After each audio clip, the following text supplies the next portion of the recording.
Okay जी। सो हम लोगों ने अभी इस पे क्वेश्चंस किए थे। मैं कुछ PYQs के क्वेश्चंस करवा देता हूँ जो जैम में आए हुए हैं ना। जब कल तो कर भी रहे थे लेकिन अभी यहाँ तक किया ना, तो इसके जैम के कुछ क्वेश्चंस देख लो। जैम के गेट के है ना, तो गेट के कुछ क्वेश्चंस देख लेते हैं। तो यहाँ से एस्टिमेशन गेट,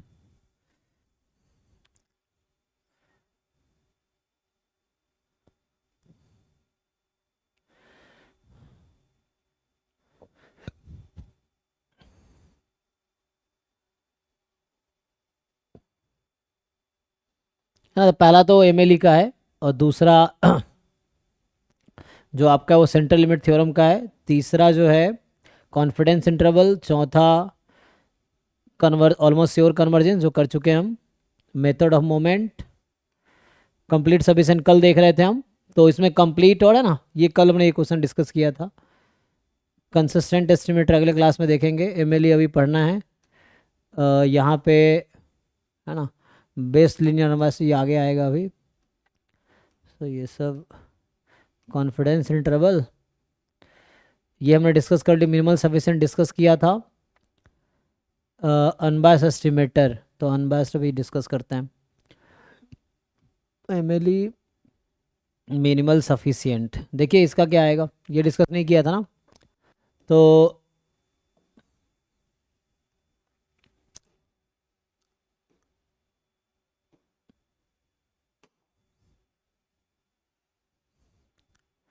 चलिए क्विकली आप लोग भी सॉल्व करके देखिए।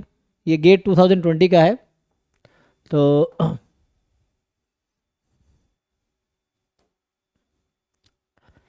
क्या कह रहा है, x1 x2 xn be a random sample of size n from exponential distribution with PDF, है ना। तो ट्रंकेटेड एक्सपोनेंशियल है या शिफ्टेड एक्सपोनेंशियल है। सो आपको बताना है इसमें कि मिनिमम xi मिनिमल सफिशिएंट है, समेसन xi मिनिमल सफिशिएंट है, any minimal sufficient statistics complete होता है और ये मिनिमल सफिशिएंट है।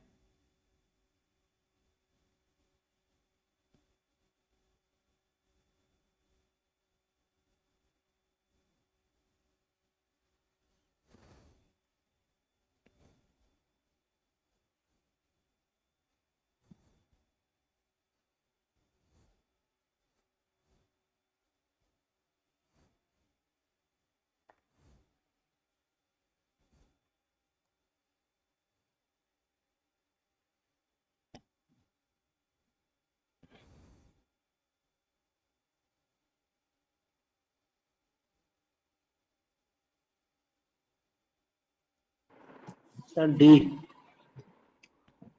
अच्छा डी सिंगल करेक्ट ऑप्शन है ये। तो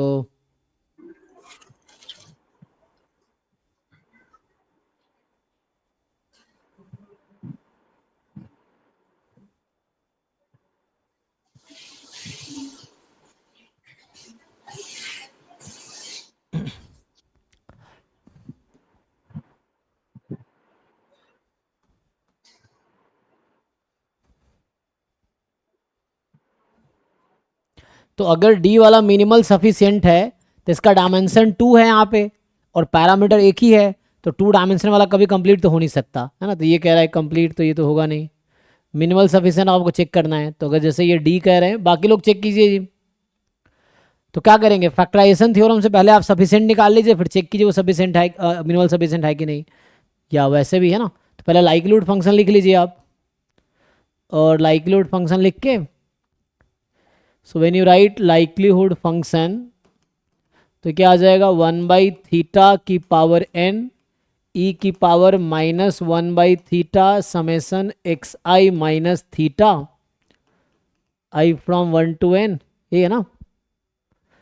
एंड यहाँ पे है theta less then each xi, so theta less then theta each xi से लेस है, तो मिनिमम से लेस होगा। Theta less then first order statistic. इसको थोड़ा सिंप्लीफाई कर सकते हैं आप। तो अगर सिंप्लीफाई करेंगे तो क्या मिलेगा आपको, सो when you will simplify 1/θ⁴n e की पावर माइनस, ओपन करेंगे तो समेसन xi जिसको nx बार लिख सकते हैं आप, है ना, तो यहाँ एक्स बार के टर्म में लिखा है, तो n x bar, so n x bar upon theta, और ई की पावर जब आप सिंप्लीफाई करेंगे तो एन थीटा, तो ये प्लस एन रहेगा, एंड इंडिकेटर फंक्शन इनटू में indicator function over theta less than equal to first order statistic. तो ये आपका लाइक्लीहुड फंक्शन आ गया, प्रोडक्ट में है। सो अगेन यू नो, अभी likelihood function of theta in variable x and likelihood function in variable y, this is independent of theta, यही है independent of theta. कब होगा? सो ऐसा तब हो पाएगा, है ना। आप जस्ट चेक कीजिए, एक बार एक्स एक बार वाई है, तो ये फिर थीटा से ये तो कैंसिल हो जाएगा, ये भी कैंसिल हो जाएगा एक्स आई वाई में, तो यहाँ से आएगा x bar is equal to y bar and first order statistics is equal to this. तो इसका मतलब है कि t is equal to x, अब कोई पहले कोई बाद में लिख सकते हैं, जैसे इसने पहले फर्स्ट ऑर्डर स्टैटिस्टिक्स लिखा है x bar, this is minimal sufficient, ठीक है, तो ऑब्वियसली सफिशिएंट होगा।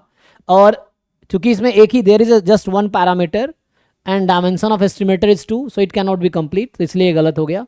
तो ये रॉन्ग रॉन्ग रॉन्ग, ये सही हो गया, ठीक है। अच्छा, क्या कोई भी कंप्लीट एस्टिमेटर सफिशिएंट होगा, या कोई भी सफिशिएंट कंप्लीट होगा? Sufficient estimator is always complete, complete is always sufficient, कौन सा ट्रू है? कंप्लीट सफिशिएंट हो सकता होगा, है ना। अगर सफिशिएंट एस्टिमेटर एग्जिस्ट करता है तो कंप्लीट सफिशिएंट होगा। ठीक है, सो मिनिमल भी होगा। हाँ, है ना, कंप्लीट सफिशिएंट होगा, मिनिमल की गारंटी है, हो जाएगा as a function may be, but sufficient तो होगा, है ना। सफिशिएंट होगा।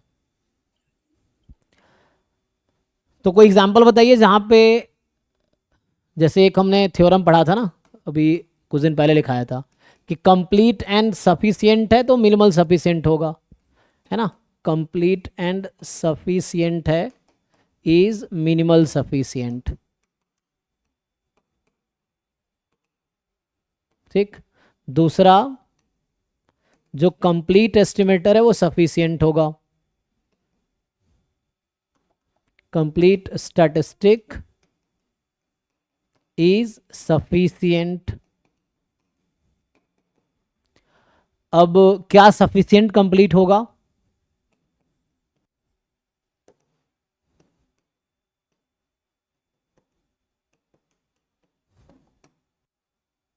तो इसका एग्जांपल बताइए, कोई रिमार्क में लिख देता हूं, सफिशिएंट या मिनिमल सफिशिएंट, है ना। सफिशिएंट और मिनिमल सफिशिएंट में नॉट बी कंप्लीट, सफिशिएंट वो या मिनिमल सफिशिएंट हो, है ना, मे नॉट बी कंप्लीट, जरूरी नहीं है कि कंप्लीट होगा ही।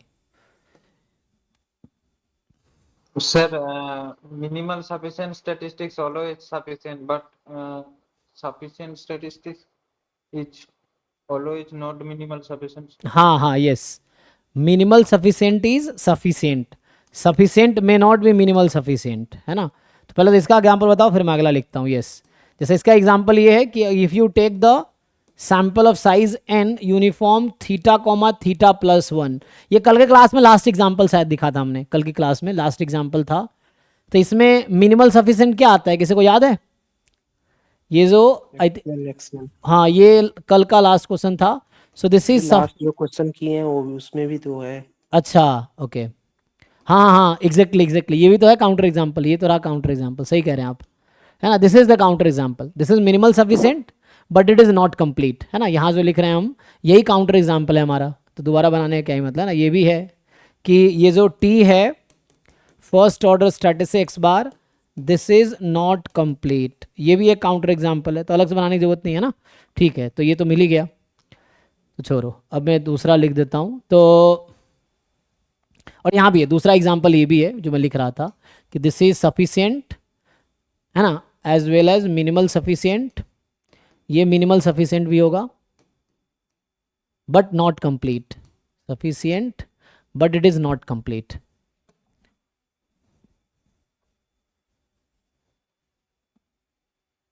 ये मिनिमल सफिशिएंट है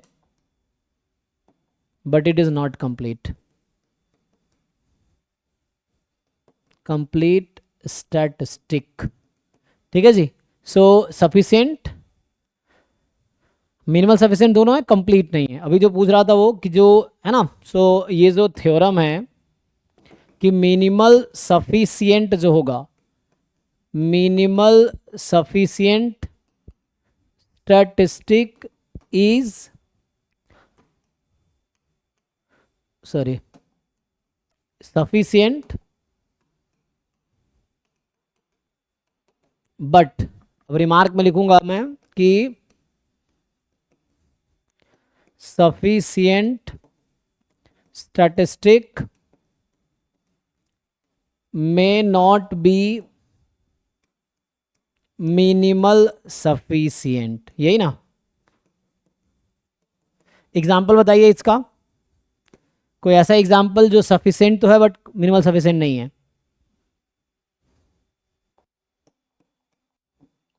वही जो, जैसे एक्स बार को हम लोग लिख देते हैं x1 x2 फिर समेशन ओवर।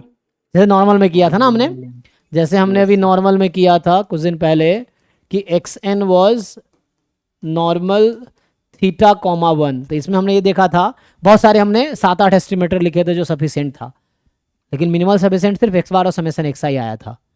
तो इसमें जो ये एस्टिमेटर है आप ऐसा लिख लो, x1 और summation x I, I from 2 to n, ठीक है।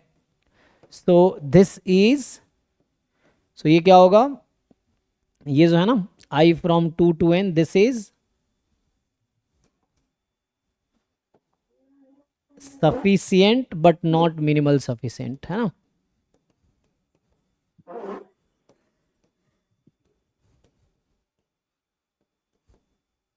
ठीक है जी, देख लीजिए। कोई ऐसा एग्जांपल है क्या सिंगल पैरामीटर में जहाँ सफिशिएंट हो बट कंप्लीट ना हो? सफिशिएंट हो बट सिंगल कंप्लीट, पैरामीटर की। कंप्लीट ना, अच्छा सिंगल में देखना पड़ेगा नहीं तो ढूंढना पड़ेगा ऐसा, शायद मे बी ऐसा ना हो कि, क्योंकि एक्सपोनेंशियल फैमिली से जो भी मिलता है वो सफिशिएंट कंप्लीट दोनों होता है ना। तो एक साथ वो दोनों होगा, या तो एक साथ दोनों होगा उसमें, क्योंकि डायमेंशन जब बढ़ जाते हैं तो कंप्लीटनेस फेल हो जाती है, सफिशिएंट तो रहता है। तो आई थिंक ऐसा नहीं होगा, बट श्योर नहीं बोल सकते, उसके लिए थोड़ा सा स्टडी करना पड़ेगा, मतलब देखना पड़ेगा क्या सच में, क्योंकि कोई अब रिजल्ट जब जनरल स्टेटमेंट देते तो हमें सारे सिचुएशन देखना पड़ेगा। काउंटर एग्जाम्पल एक एग्जाम्पल काफ़ी है ना। तो ये तो आई थिंक ऐसा नहीं होगा जो एक पैरामीटर एक डायमेंशनल है, सफिशिएंट है तो कंप्लीट हो जाएगा, क्योंकि 2 डायमेंशनल सफिशिएंट लिखेंगे तो वो कंप्लीट नहीं होगा। वो शायद हो जाएगा जो स्टार्टिंग में बाइनोमियल वाला केस कराए थे आप, x1 + 2x2 समथिंग, अच्छा, वो वो सब जैसे में सफिशिएंट हो जाएगा बट कंप्लीट नहीं हो पाएगा। सो उसमें उसके लिए आपको देखना पड़ेगा वो करके, हाँ मैं भी चेक करना पड़ेगा, उसके लिए प्रूफ करके देखना पड़ेगा ना कि हम लोग एक्सपेक्टेशन ऑफ उसका कोई फंक्शन ले ले, जीरो कर दे, वो ज़रूरी नहीं जीरो हो। हाँ वो है ना, ऐसे ज़रूरी नहीं कि सफिशिएंट कंप्लीट हो, है ना, कंप्लीट ज़रूरी है कि सफिशिएंट होगा, लेकिन सफिशिएंट ज़रूरी नहीं कंप्लीट होगा, लेकिन उसके लिए देखना पड़ेगा कि क्या वैसा काउंटर डायमेंशन। एग्जांपल बहुत कम है आई थिंक, लग रहा है। नहीं वो कहीं कहीं मिलता है, सब बुक में देखेंगे जहाँ बता रहा होता है, तो याद नहीं रखते ना हम लोग, क्योंकि हम लोग एग्जाम्पल कौन याद रखता है, थ्योरम डेफिनेशन याद रखते हैं, एग्जाम्पल याद नहीं रखते। लेकिन जैसे आप कोई काउंटर एग्जाम्पल आपको पता है ऐसा नहीं होता है, तो जब भी आप बोलो ऐसा नहीं होता तो आपको एग्जाम्पल देना पड़ेगा, स्पेशली सब्जेक्टिव में या ऑब्जेक्टिव में भी आपको डिस्कार्ड करने के लिए। नहीं वही मैं सोच रहा था, तो ध्यान में कोई कुछ आ ही नहीं रहा था। देखना पड़ेगा उसके लिए। सिंगल तो पैरामीटर की। चलिए अगले क्वेश्चन की तरफ आते हैं। देख तो ये क्वेश्चन हो गया, तो ये हमने ऑलरेडी अभी है ना ये सॉल्व किया है, तो किसी को क्वेरी हो तो आप पूछ सकते हैं, बाकी लोग कोई अगर किसी को हो तो। देखिए नेक्स्ट क्वेश्चन की तरफ आते हैं। तो ये तो सेंट्रल लिमिट थ्योरम का था, हमने पहले कर रखा है। मेथड ऑफ मोमेंट एस्टिमेटर पे अभी आते हैं। ये कॉन्फिडेंस इंटरवल है, ये ऑलरेडी हो चुका ऑलमोस्ट श्योर कन्वर्जेंस, ये ऑलमोस्ट श्योर कन्वर्जेंस, और ये सब प्रोबेबिलिटी का है। क्या पूछ रहा है, अनबायस एस्टिमेटर, आते हैं इस पे, एमएलई और अनबायस्ड ना। हाँ ये कंप्लीट सफिशिएंट वाला, ये तो हो गया ना, एंसिलरी कल डिस्कस किया हमने। तो ये गेट 2022 का है, ये ट्राई करते हैं। तो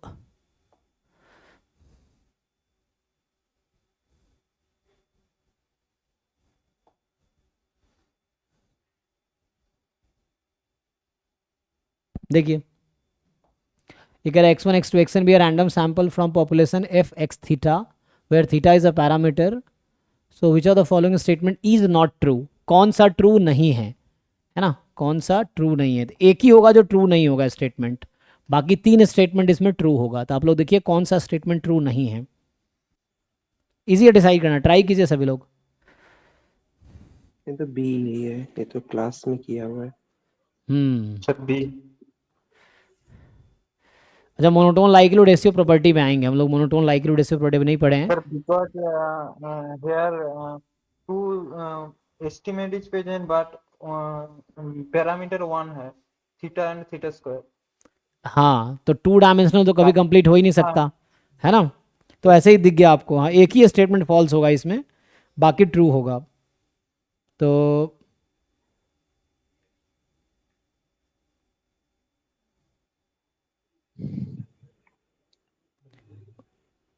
बाकी पहले में आप चेक कर सकते हैं कंप्लीट सफिशिएंट होगा, दूसरा ही फॉल्स होगा क्योंकि 2 dimensional estimator single parameter family के लिए कभी भी कंप्लीट नहीं हो सकता, है ना। 2 dimensional estimator single parameter family के लिए कभी कंप्लीट नहीं होगा। So this is the false statement, और वही चुनना है फॉल्स स्टेटमेंट कौन सा है, दिस इज करेक्ट ऑप्शन, बाकी ट्रू स्टेटमेंट है। और ये एक्चुअली एक्सपोनेंशियल फैमिली का मेंबर है, तो एक्सपोनेंशियल फैमिली का डिस्ट्रीब्यूशन हमेशा मोनोटोन लाइक्लीहुड रेशियो प्रॉपर्टी रखता है, जो कि हम आगे डिस्कस करेंगे। सर और इस केस में कंप्लीट क्या होगा फिर, किस केस में जो बी ऑप्शन है निकालिए, देखिए क्या मिलेगा। होगा? हाँ वही सोच रहे थे, मिलेगा नहीं। ये नॉर्मल थीटा थीटा स्क्वायर है। हाँ नॉर्मल थीटा थीटा स्क्वायर है जी, मीन थीटा है थीटा स्क्वायर है। सो सिंगल एस्टिमेटर चाहिए होगा, सिंगल पैरामीटर है ना, तो सिंगल जी। एस्टिमेटर चाहिए होगा। तो यहाँ पे क्या आएगा, हम लोग कंप्लीट ढूंढने का कोई थ्योरम नहीं पढ़े ना सर। वो एक्सपोनेंशियल फैमिली वाला ही है बस, अभी तो डायरेक्ट कोई थ्योरम नहीं दूसरा, और एक्सपोनेंशियल फैमिली से ये मिलेगा, है ना। तो अब ऐसे निकालने का कोई नहीं पड़े हैं कि जहाँ से निकल जाए खुद ही, उसके लिए कोई एस्टिमेटर दिया होगा तो चेक करना होगा, चेक करने के लिए डेफिनेशन पे जाना पड़ेगा, और एक्सपोनेंशियल फैमिली से जो आएगा वो बनेगा नहीं। इस केस में मतलब कंप्लीट जो है कोई एग्जिस्ट नहीं करेगा, कोई भी स्टैटिस्टिक्स। हो सकता है ना। सो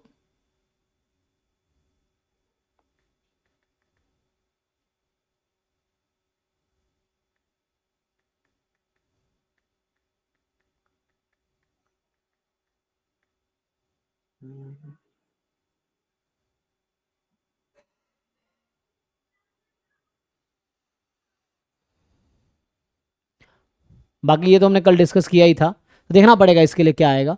तो ये x minus theta in form 0 1, तो कल हमने चलता है ये क्या है, x minus theta distribution free हो गया, तो ये लोकेशन का है फैम तो वही। लोकेशन फैमिली में ये हमेशा एंसिलरी होगा, तो ये ट्रू स्टेटमेंट इसीलिए है। ये एक्सपोनेंशियल फैमिली डिस्ट्रीब्यूशन है, तो ये थ्योरम है, एक्सपोनेंशियल फैमिली के जितने भी distribution this will always certify monotone likelihood ratio property. अब ये होता क्या है, ये अगले क्लास मतलब ये टेस्टिंग में आएगा एक्चुअली। और समेशन सर वो जो बी वाला ऑप्शन है उसमें जो बोला था सफिशिएंट स्टैटिस्टिक, तो थीटा का sufficient statistic summation x square तो होगा। Yes yes okay okay.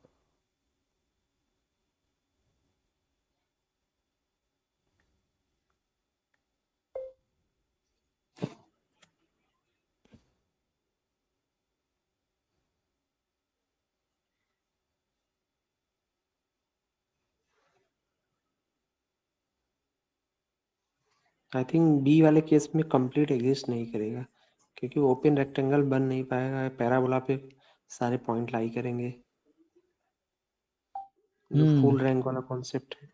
हाँ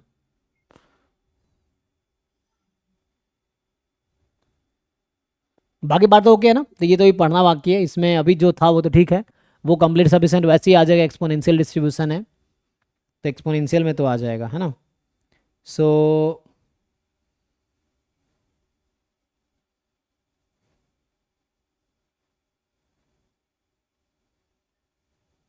देखते हैं, उसके लिए स्टडी करना पड़ेगा, मे भी एग्जिस्ट ना करे, बट ऐसा डायरेक्ट बोल सकते हैं हमेशा एग्जिस्ट नहीं करेगी।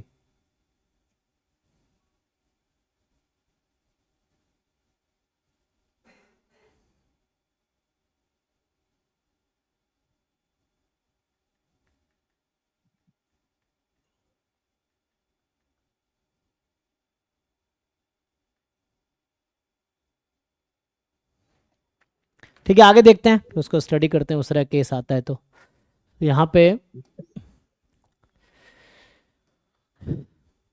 ये तो हम ऑलरेडी डिस्कस कर चुके हैं। इसमें क्या method of moment estimate, confidence interval, converges in distribution, ये हो ही गया है। ये क्या था, मिनिमम वेरिएंस अनबायस एस्टिमेट, ये भी पढ़ना है। एमएलई के बहुत क्वेश्चन मिल रहे हैं। Cramer Rao lower bound, unbiased, तो भी अनबायस्ड की थ्योरी स्टार्ट करेंगे आज। ये तो लिमिट का था, method of moment estimator, MLE ना, ये सेंट्रल लिमिट थ्योरम, यहाँ पे क्या है, MLE of median, mean square error, उसको डिफाइन करते हैं।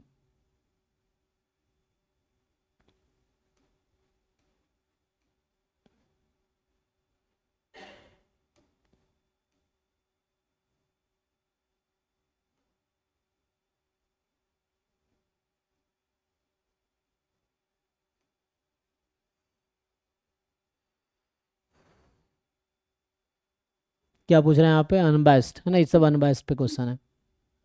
नेट वाले पीआईक्यू में होगा। हाँ उसमें होगा, लेकिन ढूंढना पड़ेगा। ठीक है, अभी हम इस पे आते हैं। तो ऐसे तो मिल ही जाएगा बहुत सारे, लेकिन अभी ठीक है, वैसे तो दूसरा असाइनमेंट खोलेंगे तो वैसे भी मिल जाएगा।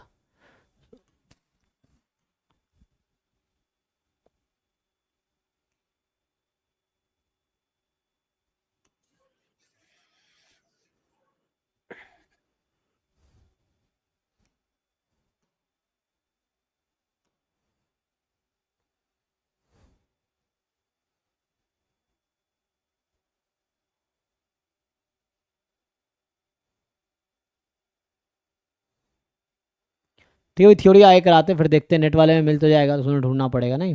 तो क्या हम पढ़ रहे थे, सफिशिएंट मीन्स, एक बार आगे थ्योरी कर लेते फिर एक साथ ही देखेंगे तो यस सर। सही रहेगा। तो इसमें क्या है, अभी आगे देखते हैं थ्योरी। तो ये हमने अभी कल किया था, तो इस पर कुछ क्वेश्चंस देखा। अब यहाँ से स्टार्ट करते हैं कि अनबायस्ड क्या है, यूनिमम है ना, सॉरी यूनिफॉर्मली यूएम भी हुई, Rao Blackwell theorem, Lehmann Scheffe theorem, Cramer Rao inequality, तो ये सब रिलेटेड है ना, तो दे आर रिलेटेड। फिर आएंगे उस पर। तो अभी के लिए अनबायस्ड से स्टार्ट करते हैं।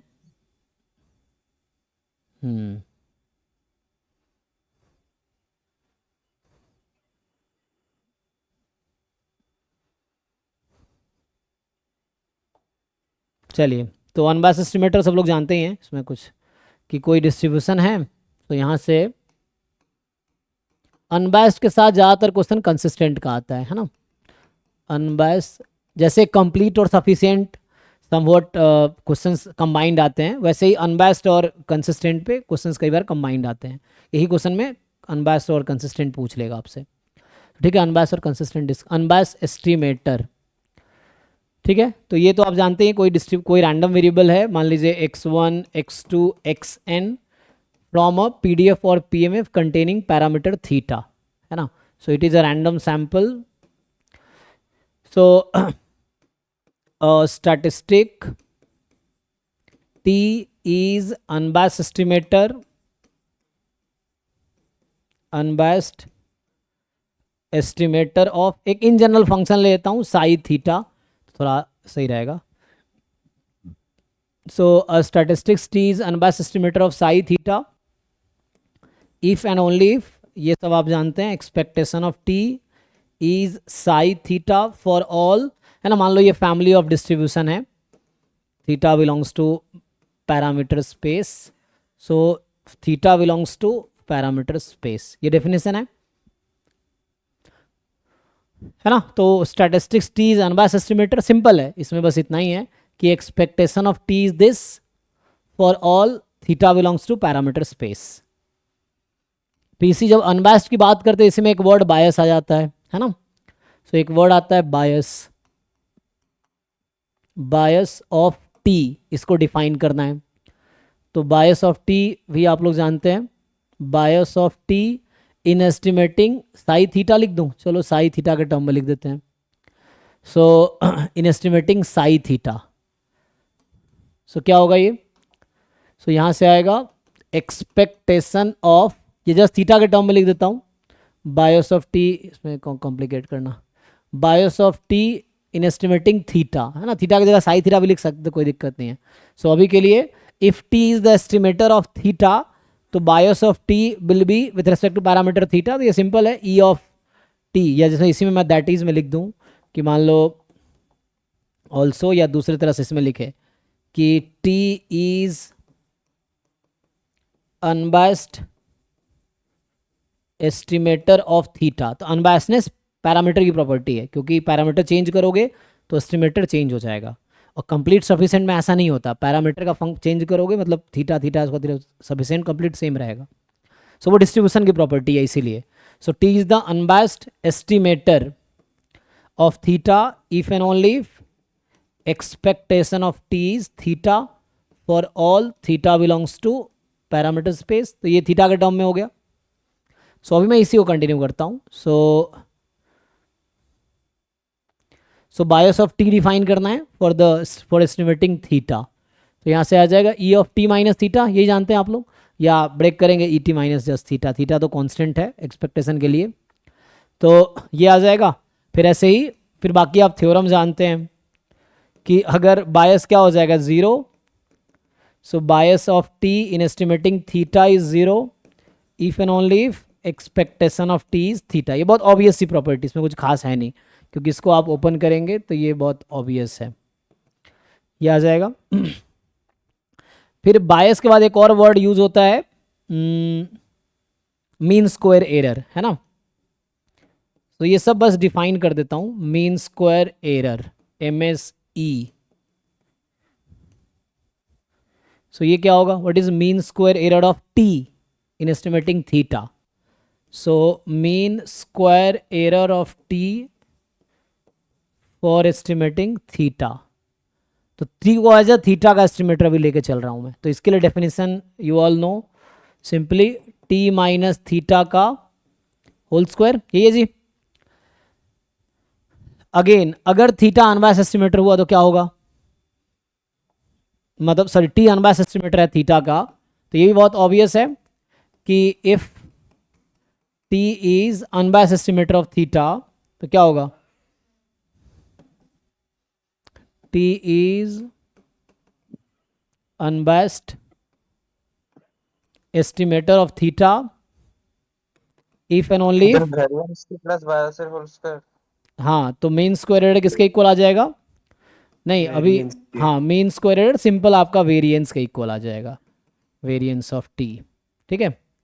तो ये है, और इसमें सिंपल प्रॉपर्टी ये इस वजह से भी है कि हम लोग ये बहुत इजीली प्रूव कर सकते हैं कि mean square error of T for estimating theta is variance of T minus, ये सॉरी प्लस, है ना, plus bias of T with respect to theta का होल स्क्वायर, यही थ्योरम है।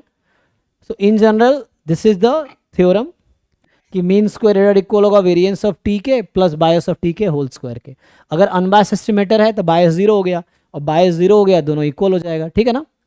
या वैसे भी आप देख सकते हैं यहाँ पे कि अगर अनबायस्ड एस्टिमेटर है सो थीटा को हटा के मैं ई टी रख सकता हूँ, तो expectation of T minus expectation of T whole square, so T minus E T is the variance whole square, मतलब ना expectation of T minus E T whole square is the variance of T, इसीलिए, ठीक है।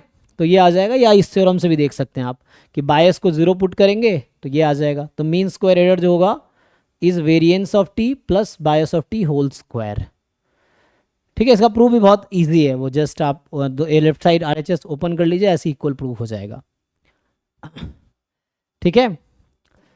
तो ये तो हो गया अनबायस्ड का सिंपल अनबायस्ड एस्टिमेटर, ये तो अनबायस्ड एस्टिमेटर का डेफिनेशन है ना। कई बार एक वर्ड आता है एसिम्प्टोटिकली अनबायस्ड, ये वर्ड यूज़ होगा स्पेशली अभी कंसिस्टेंट एस्टिमेटर में यूज़ करेंगे। सो asymptotically unbiased,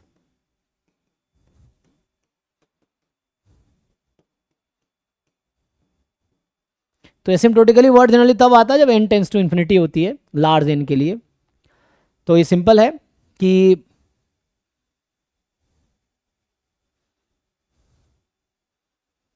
t is एसिम्प्टोटिकली unbiased estimator, ये इसी शॉर्ट में लिख देता हूँ, इतना लेंदी क्यों लिखूंगा, ठीक है।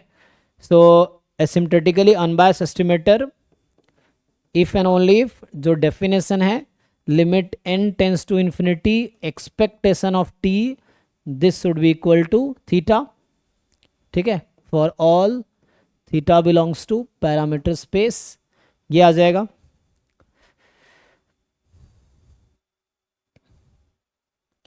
तो ये तो अभी डिफाइन किया, unbiased estimator expectation of t is theta, then if and only t is the unbiased estimator of theta.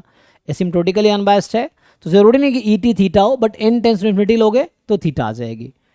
अभी मैं एक और वर्ड डिफाइन यूज करता हूँ, कंसिस्टेंट एस्टिमेटर डिफाइन कर देता हूँ, तो हम क्वेश्चंस करेंगे, ठीक है। सो अभी डिफाइन करते हैं कंसिस्टेंट एस्टिमेटर, एक साथ ये रिलेटेड रहता है।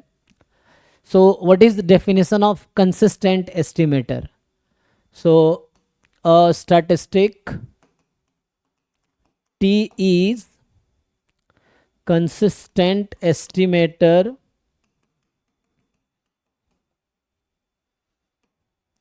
for theta if and only if, बताइए जी डेफिनेशन। तो सर कन्वर्जेंस इन प्रोबेबिलिटी का एक डेफिनेशन है, limit so t converges in probability to theta as n tends to infinity, है ना, यही लिखते हैं, या जस्ट उतना लिखना काफ़ी है। so t converges in probability to theta, simple definition है। so इसका मतलब ये हो गया, दैट इज, है ना, you can write that is वही चीज़ जो आप डेफिनेशन जानते हैं, limit n tends to infinity, क्या लिखते हैं, probability mod t minus theta less than epsilon, this is 1 for all epsilon more than 0, यही है। या that is limit n tends to infinity probability mod t minus theta more than epsilon, this is 0 for all epsilon more than 0, ठीक है जी, यही definition है for the consistent estimator.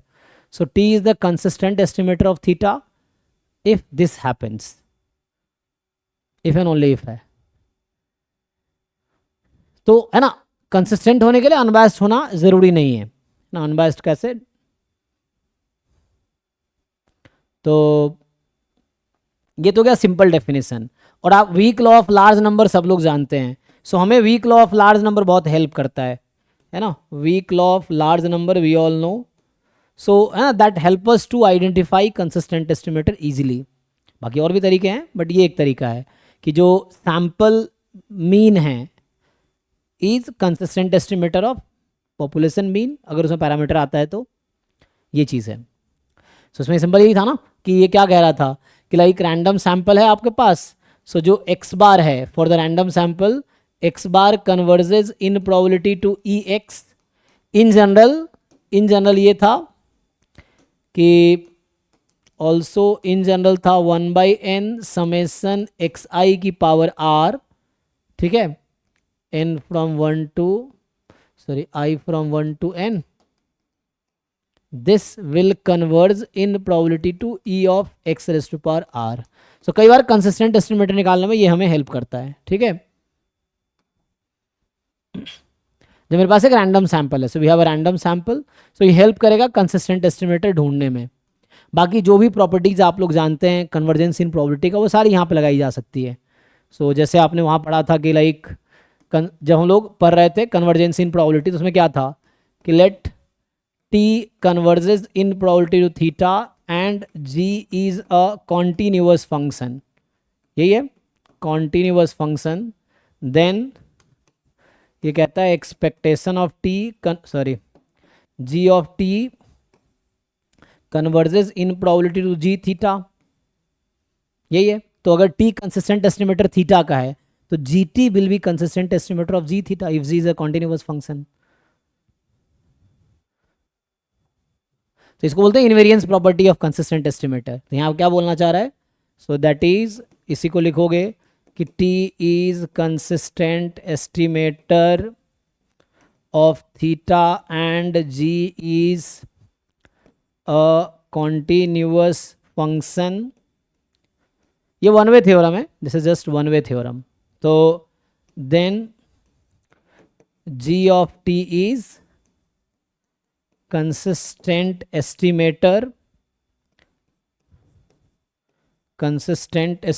of g theta.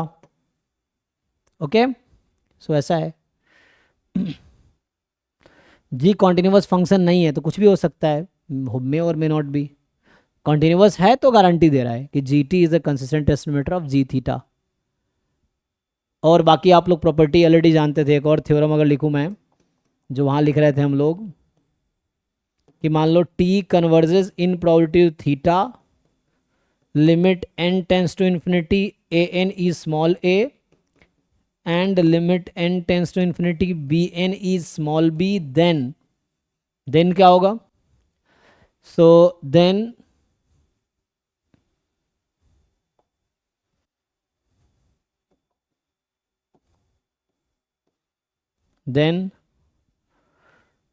क्या जानते हैं? a n into t converges in probability to a theta plus b. ठीक है, तो कहना उधर से वही है, टी कंसिस्टेंट एस्टिमेटर थीटा का है तो A N time T plus B. अच्छा, बी रह गया यहाँ पे, है ना. सो यहाँ आ जाएगा A N time T plus B N. So that will converge in probability to, है ना. मेनली यहाँ भी एन होगा, सो ये एन रहेगा तो यहाँ टी एन कर सकते हो आप. So that will converge to a theta plus b. ये कुछ एक और थ्योरम लिख देता हूँ, फिर हम आगे क्वेश्चंस पे आएंगे. सो एक थ्योरम है, बाकी एमएलई अभी पढ़ा नहीं है, एमएलई कंसिस्टेंट होता है ना. तो मेथड ऑफ मोमेंट एस्टिमेटर भी कंसिस्टेंट होता है ना. सो अभी के लिए मान लीजिए let T n be always होता है मेथड ऑफ मोमेंट्स कंसिस्टेंट. कौन? एमएलई? एमएलई तो होता है अंडर सम रेगुलर कंडीशन. होता है MOM, method of moments. Method of moment भी होगा आई थिंक. उसमें कोई है काउंटर एग्जांपल आपके पास?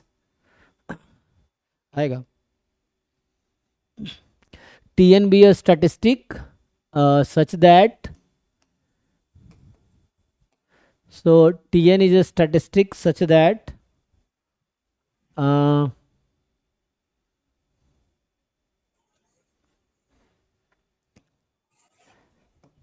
limit n tends to infinity expectation of TN, ये मान लीजिए थीटा हो जाए, एंड वेरिएंस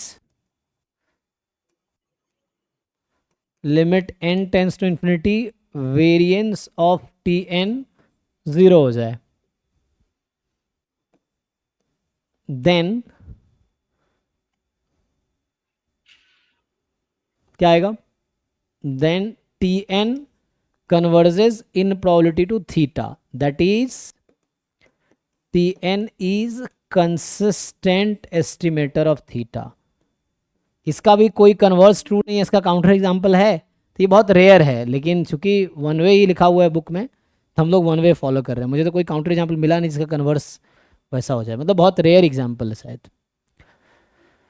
फिर भी ये वन वे थ्योरम है क्योंकि प्रूफ कन्वर्स नहीं हुआ है, तो यू कैन नॉट से. नहीं सर, है बहुत सारा एग्जांपल है. वो देखना पड़ेगा. हमें तो ध्यान नहीं आ रहा लेकिन हाँ, वो मुझे भी याद नहीं है, लेकिन मुझे लग रहा है देखना पड़ेगा, कहीं पे होगा. तो ये जनरली नहीं होता है. लोअर लेवल बुक नहीं नहीं, तो ऑब्वियसली वन वे है तो काउंटर एग्जांपल होगा ही, वरना अभी तक इफ एंड ओनली इफ आ गया होता किसी न किसी बुक में, वो चीज़ है ना. वो है क्योंकि जब प्रूफ होती हैं, चीज़ें आती हैं, तो बुक में लोग अगर कोई रिलेटेड चीज़ें हैं जो अनसॉल्व प्रॉब्लम था जो टेक्स्ट बुक की है, तो वो फिर आ जाती हैं. शायद यूनिफॉर्म x1 के केस में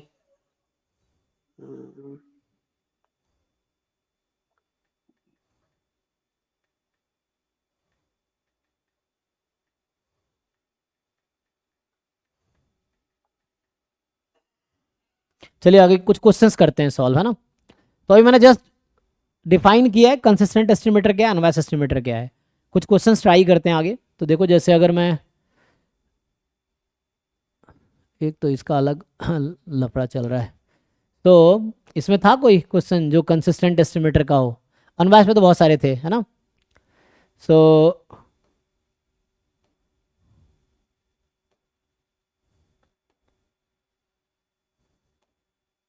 जैसे ये कंसिस्टेंट एस्टिमेटर, इसकी बात करते हैं। ये आपसे पूछ रहा है कौन सा कंसिस्टेंट एस्टिमेटर किसका है। अरे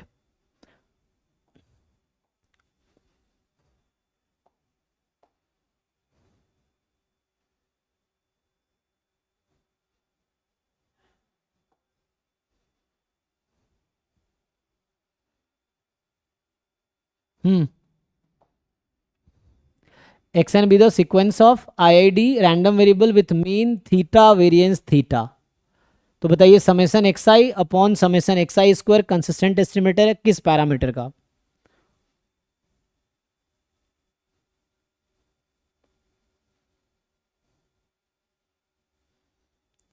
हाँ, I think method of moment estimator में भी काउंटर एग्जांपल मिल जाएगा। जब method of moment estimator coincide करता है एमएलई से, तब जाके वो तो हो जाता है। लेकिन कुछ ऐसे एग्जांपल्स भी हैं जहाँ पे जरूरी नहीं method of moment estimator equal हो एमएलई के, है ना? दोनों अलग अलग आंसर देंगे, तो इसका भी काउंटर एग्जांपल मिल जाएगा आई थिंक। हाँ, सो इट्स नॉट ऑलवेज।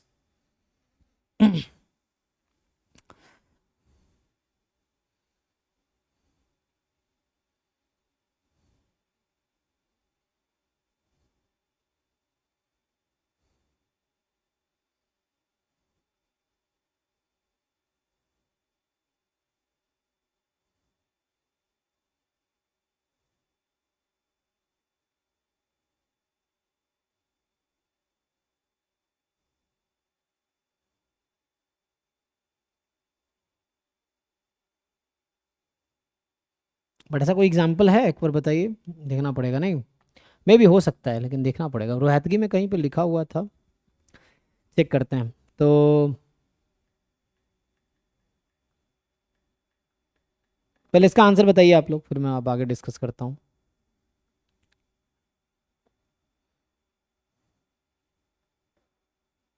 जैसे इसने लिखा हुआ है from weak law of large number 1/rth sample moment converges in probability to rth population moment. So if one is interested in estimating the population moment, the method of moment leads to consistent and unbiased estimators. तो जरूरी है method moment estimator consistent और unbiased होगा?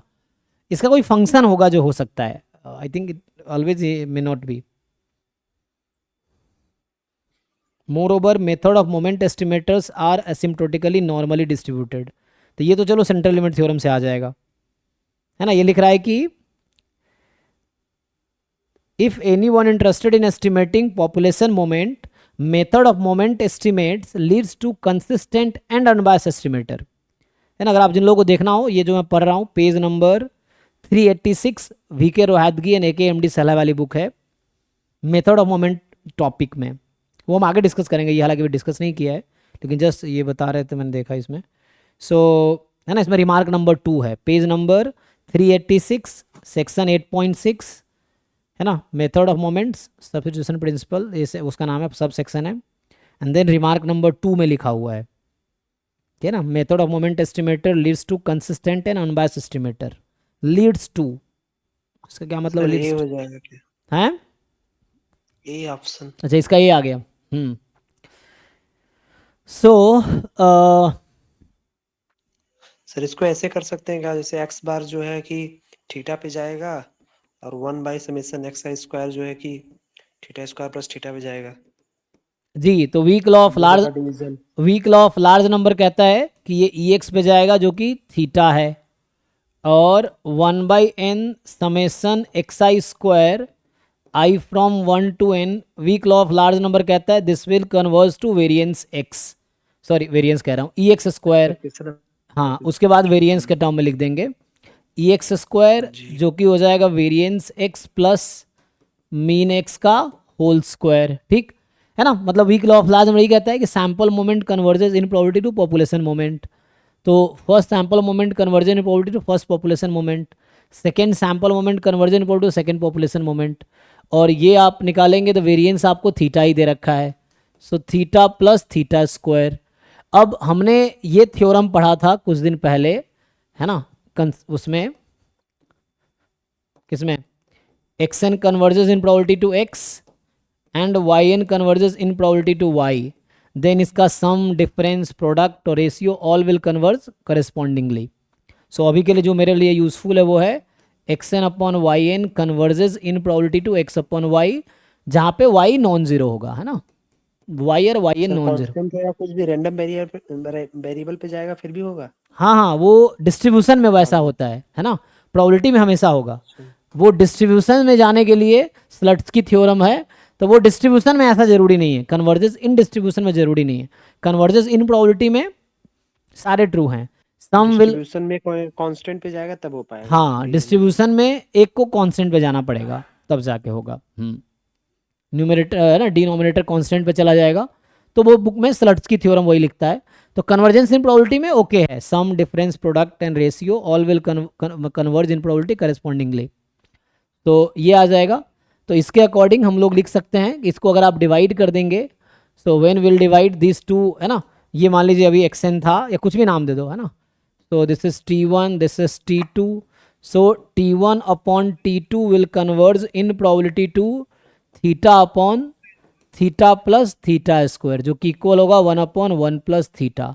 सो भाई convergence in probability की जो properties हैं, and convergence in probability describe consistent estimator, तो ये तो डेफिनेशन है कंसिस्टेंट एस्टिमेटर का ना, if and only if x bar is consistent estimator of theta, यहाँ से if and only if this is consistent estimator of this, तो ratio लेंगे। सो t1 upon t2 is consistent estimator of 1 upon this, और t1 upon t2 ही इसके equal आएगा, है ना।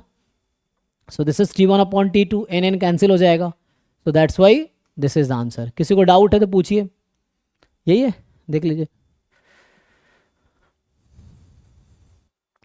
सो convergent probability use हुआ है यहाँ पे, ठीक है।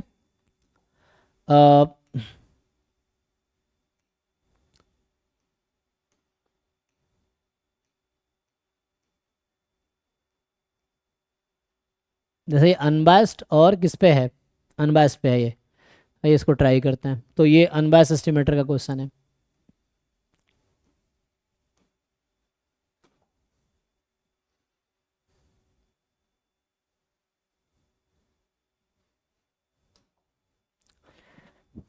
ट्राई कीजिए, x1 x2 xn random sample है, नॉर्मल थीटा 2 थीटा स्क्वायर थे, so where theta is a 0 to infinity, which of the following is true?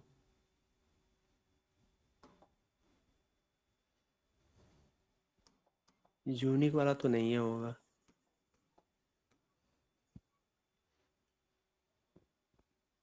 हाँ, एमिली वो सॉरी, अनबायस्ड एस्टिमेटर में नॉट बी यूनिक, तो ज़रूरी नहीं है।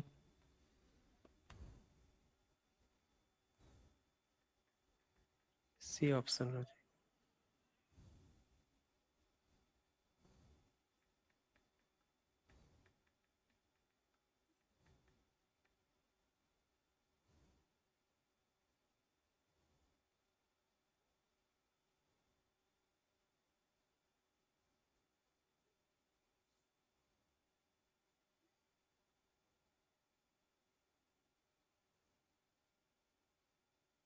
बाकी लोग भी चेक कर लो भाई, तुम लोग सबको सब कुछ आता है।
तो ठीक है ना, तो आपके पास ये है population.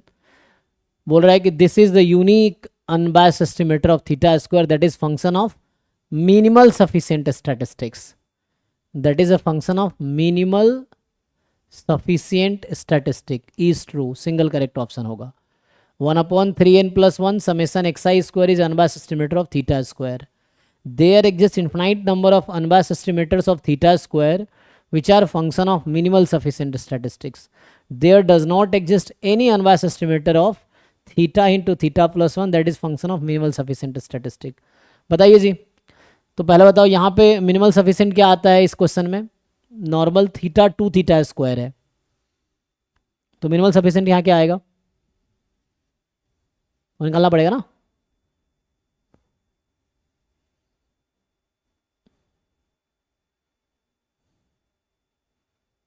Normal theta theta square में जो आता है वही आना चाहिए, 2 को इफेक्ट थोड़ी डालेगा। तो नॉर्मल थीटा और थीटा स्क्वायर के लिए क्या मिला था मिनिमल सफिशिएंट हमें जब हमने सॉल्व किए थे? ये था क्या समेशन एक्स आई स्क्वायर ना, यही था। Yes sir. चेक कर लीजिए एक बार, है ना। तो टी ये लेंगे एक्स आई स्क्वायर, ये मिनिमल सफिशिएंट था क्योंकि लाइक्लीहुड फंक्शन लिखिए, फिर देखिए क्या होता है।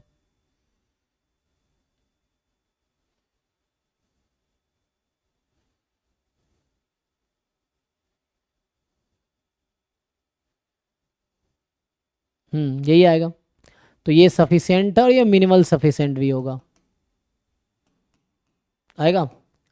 अब बोल रहा है कि यूनिक अनबायस्ड एस्टिमेटर है थीटा स्क्वायर का, तो पहले तो इसको चेक कर लो, इसका वो निकाल के एक्सपेक्टेशन क्या आएगा। तो अगर मैं एक्सपेक्टेशन ऑफ हम लोग ये फाइंड करेंगे समेशन एक्स आई स्क्वायर, तो यहाँ से ई एक्स स्क्वायर क्या आता है जी? Variance plus mean square. So variance plus mean square, तो ये हो गया 3 theta square, right. E of X square is 3 theta square, तो यहाँ से आ जाएगा 3n। अगर मैं ऐसे निकालूं, यहाँ पे n है ना, पहले अनबायस्ड एस्टिमेटर है, फंक्शन तो बाद में होगा। अच्छा वो एक मिनट, मैं तो ये निकाल रहा हूँ, मुझे वहाँ पे हमें पहले समेशन एक्स आई का निकालना है, फिर स्क्वायर करना है। तो you find this first. So if you find this expectation of summation x i whole square, है ना, ये है ना, क्योंकि समेशन पे स्क्वायर लगा रखा है।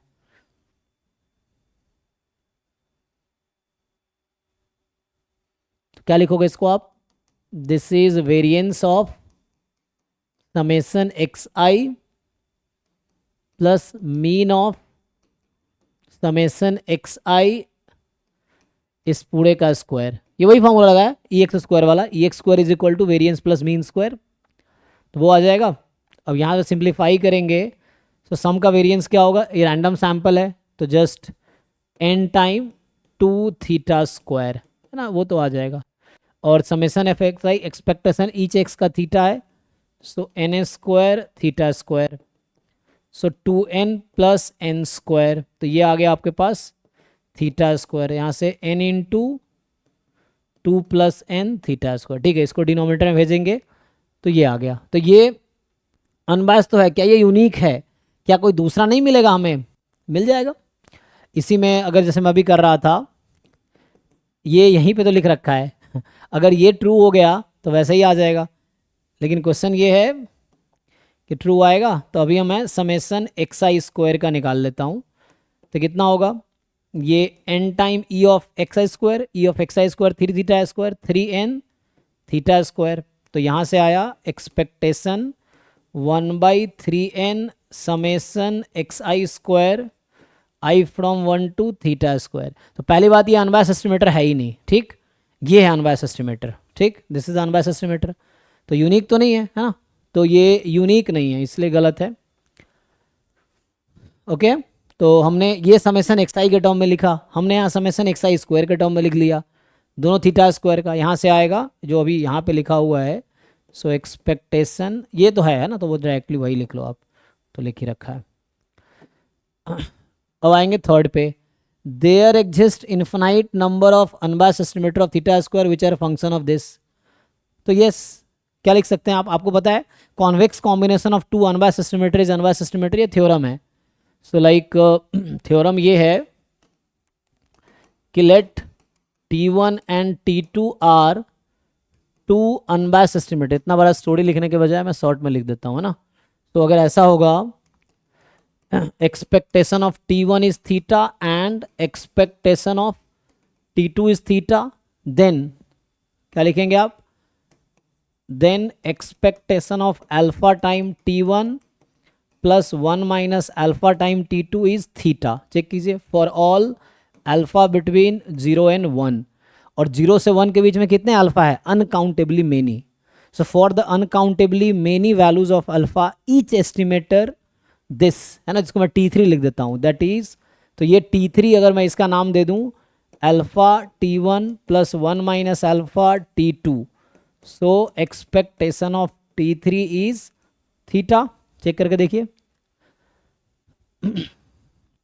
So what does it mean? There are, if you have two unbiased estimator, you will have uncountably many unbiased estimator. ठीक है. So यहाँ पे, so there is infinite number of this. Yes. ठीक है, तो ये ट्रू है. There does not exist any unbiased estimator of theta, but that is function of minimal sufficient. तो ये तो फॉल्स होगा ना, हम ढूंढ लेंगे ना. ये थीटा स्क्वायर प्लस थीटा है, तो थीटा स्क्वायर का अनबायस्ड एस्टिमेटर एक यही ले लो, ये थीटा स्क्वायर का है, थीटा का मिलेगा वहाँ से एक्सपेक्टेशन एक्स आई, तो ये ले लो जैसे 1/3n summation x i square, ये तो थीटा स्क्वायर का है, और थीटा का एक अनबायस्ड एस्टिमेटर ढूंढ लो, एक्स बार ही ले लो, चलेगा.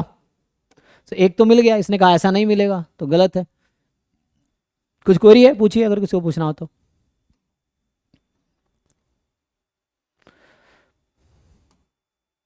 तो सिंपल है, इसने अनबायस्ड और मिनिमल सफिशिएंट को मिक्स कर दिया.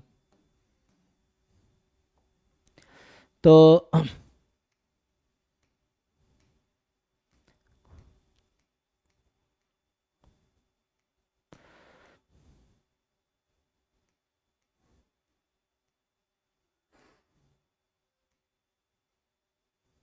ये भी अनबायस्ड एस्टिमेटर पे है, लेकिन एमएलई भी है इसमें, अनबायस्ड और एमएलई. तो एस स्क्वायर अनबायस्ड एस्टिमेटर है सिग्मा स्क्वायर का. चलो मैं ऐसी थ्योरम लिख देता हूँ, जैसे मान लीजिए, Yes, sir. ठीक है ना, तो वो तो हो ही जाएगा कि जैसे x1 x2 xn it is IID normal mu comma sigma square, where both mu and sigma square are unknown parameter. तो expectation of x bar mu आएगा, expectation of sample variance sigma square आएगा, but expectation of S will not be sigma, है ना, क्योंकि इसमें invariance property नहीं है कि एक्सपेक्टेशन ऑफ एस सिग्मा नहीं आएगा, कोई फंक्शन ऑफ सिग्मा आएगा, इनके टर्म में आता है कुछ गामा हुआ फंक्शन में, है ना, तो ये नहीं आएगा.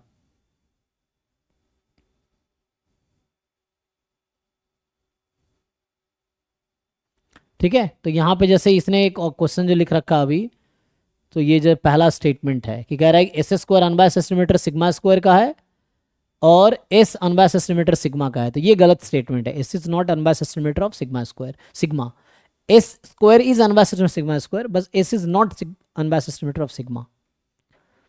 एमएल ये भी डिस्कस करेंगे तब आगे आएंगे, जैसे ये अभी डिस्कस किया था इसको.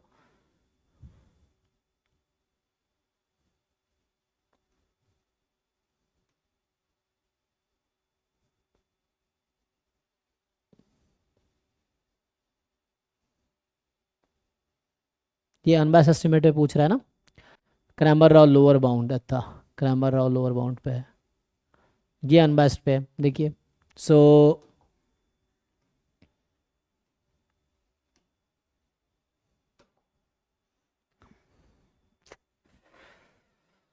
बताओ भाई, यही रखता हूँ, चलो इसको हटा दो.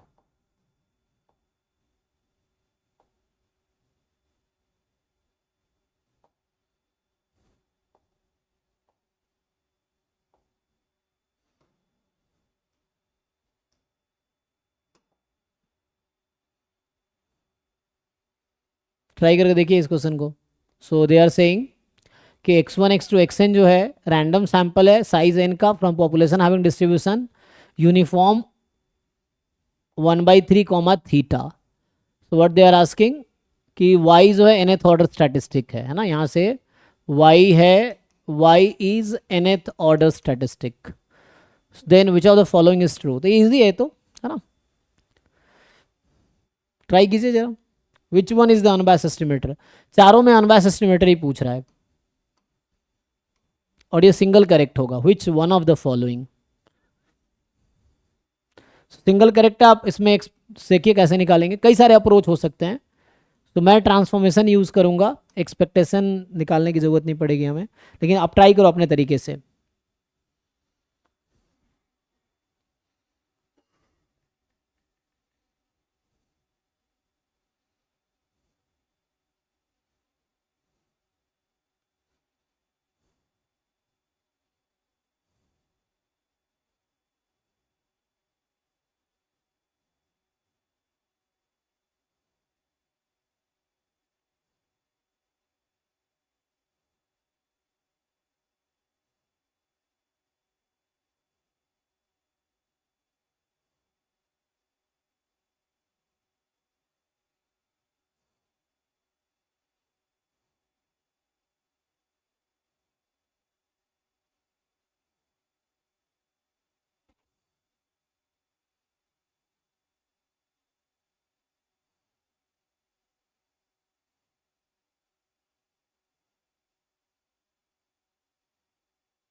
फर्स्ट।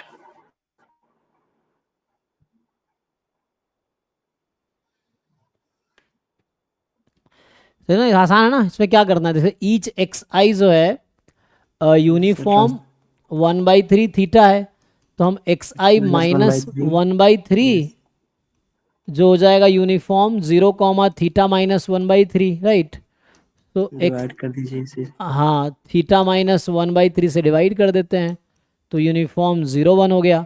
अभी के लिए इसको मान लो वाई आई है, तो जो वाई एन होगा that will be x n, क्योंकि बाकी तो कांस्टेंट है, तो कांस्टेंट मैक्स में कोई इफेक्ट नहीं करेगा। That will be, we know nth order statistics is beta first kind n, 1। तो यहां से क्या होगा, अब इसका मीन लगा दो दोनों तरफ। So you just apply expectation both side.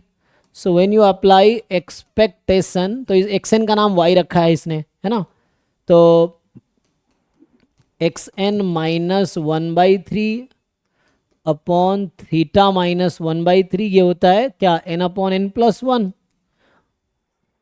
Cross multiply कर लीजिए, हो गया। सो यहाँ से जब आप क्रॉस मल्टीप्लाई करेंगे तो expectation of nth order statistics is n upon n plus 1 theta minus 1/3 plus 1/3, यही ऑप्शन है, देखिए। अच्छा, मुझे तो वो चाहिए था ना, थीटा चाहिए राइट साइड में, तो भेज दो लेफ्ट साइड में। अभी तो मुझे अनबायस्ड एस्टिमेटर थीटा का चाहिए, है ना, तो ये एक्सएन तो इसका अनबायस्ड एस्टिमेटर है, x n is the unbiased estimator of this quantity, but we need unbiased estimator of theta. तो कोई बात नहीं, इसको सिंप्लीफाई करके ले जाएंगे एक साइड, ठीक है। तो सिंप्लीफाई कर लो, तो यहाँ से आ जाएगा एक्सपेक्टेशन एन थॉट। अच्छा, तो मुझे बस इसको इधर बुलाना था ना, मुझे थीटा को रखना है ना, तो वो पहले से ठीक था।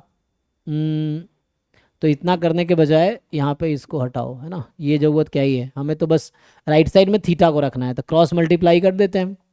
तो यहाँ से आ जाएगा ये इधर जाएगा, सो n+1 upon n, nth order statistics minus 1/3 बराबर थीटा माइनस 1/3, तो प्लस 1/3 कर दो, ये थीटा आ जाएगा, ये हो गया, देख लीजिए अब। सो n+1/3 nth order statistics minus 1/3 plus 1/3, क्या किया हमने, ये क्रॉस मल्टीप्लाई किया, तुम खुद से पहले क्रॉस मल्टीप्लाई करो, एक स्टेप यहाँ मैं लिख देता हूँ। तो यहाँ आ जाएगा nth ऑर्डर स्टैटिस्टिक्स माइनस 1/3, इसको इधर बुलाया हमने क्रॉस मल्टीप्लाई करके। तो जब मैं क्रॉस मल्टीप्लाई करूँगा तो n+1/n nth order statistics minus 1/3, ये इधर चला जाएगा थीटा माइनस 1/3, 1/3 को इधर बुला लो। सो 1/3 को इधर बुलाओगे तो प्लस 1/3 आ जाएगा, कांस्टेंट है, एक्सपेक्टेशन का इनसाइड शिफ्ट हो जाएगा। सो दिस इज है ना इजी वन। ठीक है, सही बता रहे हैं आप। तो यहाँ से आ जाएगा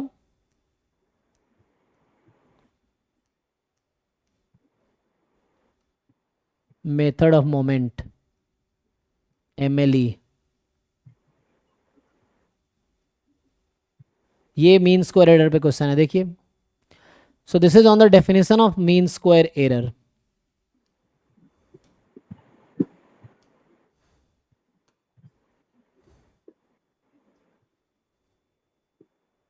बताइए आप लोग सॉल्व करके क्या पूछना चाह रहा है ये, कि x1 x2 xn be a random sample of size 10 from population having normal 0, theta square distribution, जहाँ थीटा पॉजिटिव है और अननोन पैरामीटर है, t जो है 1/10 summation x i's, second sample moment है।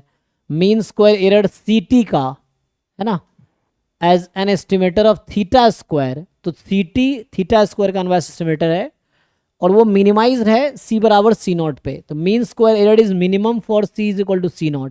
तो बताओ वो C0 क्या है। तो पहले आपको मीन स्क्वायर एरर निकालना है, वो फंक्शन ऑफ C0 आएगा, देन मैक्सिमाइज करो C0 के रेस्पेक्ट में।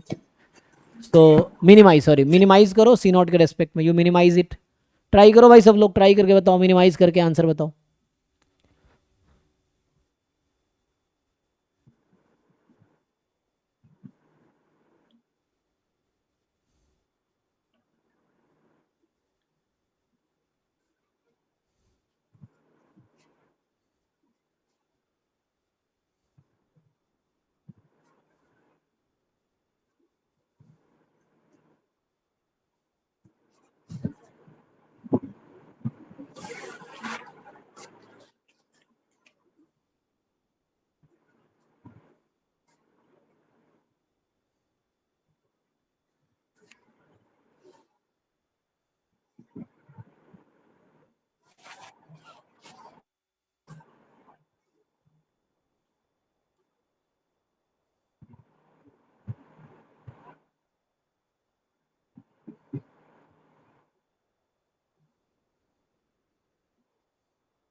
देखिए तो यहाँ से क्या आएगा, मुझे चाहिए मीन, आ रहा है तो सिंपल है ना, मीन स्क्वायर ऑफ CT निकालने हैं। तो एक्सपेक्टेशन ऑफ CT माइनस थीटा स्क्वायर, अब कुछ खास तो है नहीं, C टाइम होल स्क्वायर। अब इसको खोलना है, डेफिनेशन लगाने मतलब मीन स्क्वायर का जो डेफिनेशन है। तो यहाँ से अब आपको जस्ट इसका एक्सपेक्टेशन खोलना है। तो क्या आएगा, एक्सपेक्टेशन जब आप ओपन करेंगे, एक्सपेक्टेशन ऑफ CT माइनस थीटा स्क्वायर है ना, CT यहाँ पे एस्टिमेटर है, थीटा की जगह थीटा स्क्वायर है। तो CT माइनस थीटा स्क्वायर होल स्क्वायर, जो MSc का डेफिनेशन था हमारा। तो MSc का डेफिनेशन ही था, ओपन कर लो, A minus B whole square पे। So C square T square plus theta की power 4 minus 2CT theta square, यही है। अब इसको ओपन करोगे, C square expectation of T square ना, T आपको दे ही रखा, वो बाद में कैलकुलेट करते हैं, plus theta square minus 2C theta square expectation of T। और अभी क्या करेंगे, तो अभी आप ध्यान से देखेंगे, सो this is quadratic equation, quadratic polynomial in C। तो मैं इसको क्या मानता हूँ, G ऑफ C फंक्शन मान लेता हूँ अभी। तो C square into expectation of T square तो एक नंबर है, minus 2C theta expectation of T plus theta square, इसको मान लिया फंक्शन GC। अब G डैश C निकालो, तो कितना हो जाएगा, 2C into expectation of T square minus 2 theta E of T। Theta square is a constant with respect to, है ना, डिफरेंशिएशन हम C के रेस्पेक्ट में कर रहे हैं। अब इसको 0 पुट कर दो, है ना। अब डबल डेरिवेटिव भी निकाल सकते हो, सो double derivative E of 2। Sir theta two the power 4 होगा ना? अच्छा एक मिनट, कहाँ पे ये, अच्छा ये थीटा स्क्वायर 4, हाँ हाँ ठीक है ना। अभी तो उससे कोई डिफ्रेंसिएशन में फ़र्क नहीं आया, यहाँ भी थीटा स्क्वायर था, ये मैंने गलती से छोड़ दिया है। ठीक है, अभी देख लीजिए, तो है ना, लिखने में थोड़ा गलती हो जाता है। C square X T square plus theta की power 4 minus 2c theta square E T. ठीक है, so now this is fine, done. तो डिफरेंशिएट किया पहले मैंने, तो डिफरेंशिएट किया सी के रिस्पेक्ट में, 2c सेम एज, और यहाँ c गायब हो गया, 2 थीटा स्क्वायर ई टी, अभी ठीक है। और डबल डेरिवेटिव पॉजिटिव है, तो इससे क्या मतलब समझ आता है, डबल डेरिवेटिव पॉजिटिव है तो मुझे इस पे लोकल मैक्सिमम मिलेगा, मिनिमम मिलेगा, पॉजिटिव है तो मिनिमम मिलेगा। सो पॉजिटिव है तो local minima, second derivative test. अब कोई भी फंक्शन मैक्सिमा या मिनिमा अटेंड करेगी अपने क्रिटिकल पॉइंट पे। How to find critical point, polynomial है ये, डेरिवेटिव को जीरो कर दो। सो जब आप जी डैश सी को जीरो पुट करोगे, सो यू विल हैव, यहाँ से निकाल लो, 2 2 कैंसिल, तो सी की वैल्यू निकल के आएगी theta square E of T upon E of T square, यही है जी। नाउ यू जस्ट फाइंड, तो अब टी आपके पास है ही, वहां से 1/10 समेसन एक्स आई स्क्वायर, उसका मीन निकालो, उसका वेरिएंस निकालो और इसके हेल्प से डिवाइड कर दो। ठीक है जी, तो ऐसे ही किया आपने भी। तो इसे आंसर क्या है आपका, 5/6।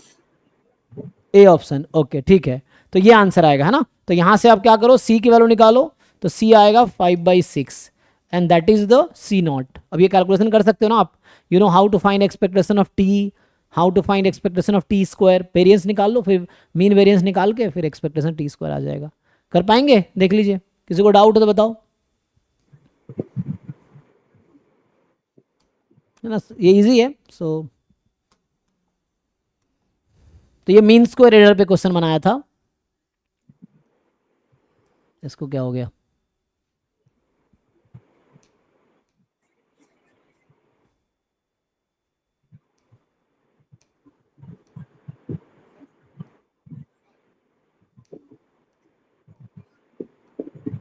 ये देखो कंसिस्टेंट एस्टिमेटर पे है, ये उस दिन कर भी रहे थे हम लोग, अभी चेक करो आप। अच्छा ये दूसरा क्वेश्चन है ना, so this is a question based on consistent estimator. तो ये पूछ रहा है कौन सा कंसिस्टेंट एस्टिमेटर है, so which one is the consistent estimator, बताइए सिंप्लीफाई करके सब लोग। तो action sequence of independent random variable है विथ पैरामीटर लैम्बडा एन, तो आईआईडी तो नहीं है, पॉइसन है with parameter mean lambda N. तो बताना है कौन सा स्टेटमेंट ट्रू है, कंसिस्टेंट, अच्छा अनबायस्ड, कंसिस्टेंट, कंसिस्टेंट, अनबायस्ड, ये चेक करना है आपको। तो ये है तो सिंगल करेक्ट है, नहीं which one of the following is true, single correct है, बताइए आंसर बताइए क्विकली, है ना। अभी सॉल्व करोगे तो एग्जाम में भी सॉल्व कर पाओगे, इजी है ना।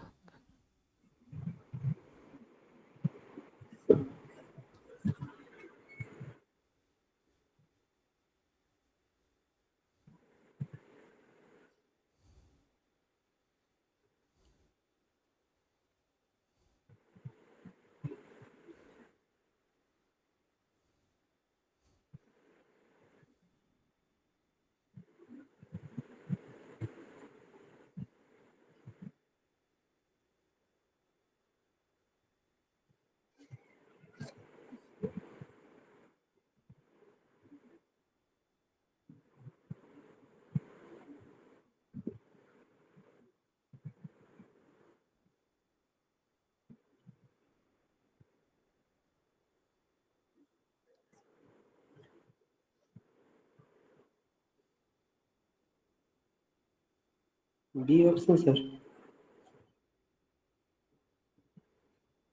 सिंगल करेक्ट होगा ना, दो आ रहे हैं, बी बी।